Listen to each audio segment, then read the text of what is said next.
You owe it to your clients and you owe it to yourself and your own reputation to do better. Brand matters. Brand matters, image matters. I mean, you don't have to drive around in a high-end vehicle and, $2,000 suit, but how you present your properties My boy does. matters. Number 4 I have is know your shit. But I'm saying, like, market stats, you need to know what's going on. You need to know what you're trying. If you're going to do an open house, you go pull the comps in the area. Yeah. You research the neighborhood. You don't walk in there like, well, I don't know how much. I had an agent the other day, maybe it's a couple months ago. Buyer looks at me and says, are you sure this is Neuqua Valley? And I'm like, well, let me pull the boundaries and double check. We're in the general vicinity of it, but I didn't look street by street of the boundary map, but the listing sheet said Neuqua Valley. I'm sure it's right. Shame on you, because I went and pulled the boundary map, and sure enough, it's 5 blocks across the line. It had a basement, and I don't know what else she had, but I was just like, over half. But my buyers were so devastated, because here we look at all these properties they wanted to be in that school district, and now not only do I look like a moron, the listing agent looks like a moron. The buyer was kind of but like knowing your market is so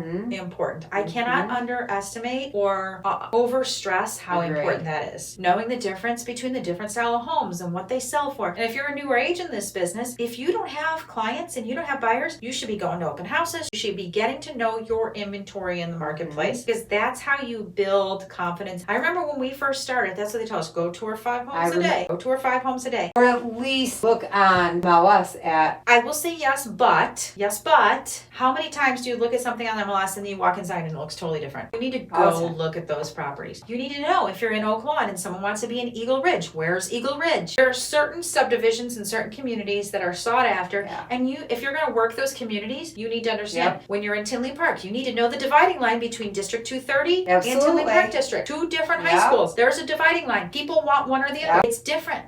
It's neither one is right or wrong, but what the client wants matters, and you need to understand that and know the difference. And there's a price point difference between the two.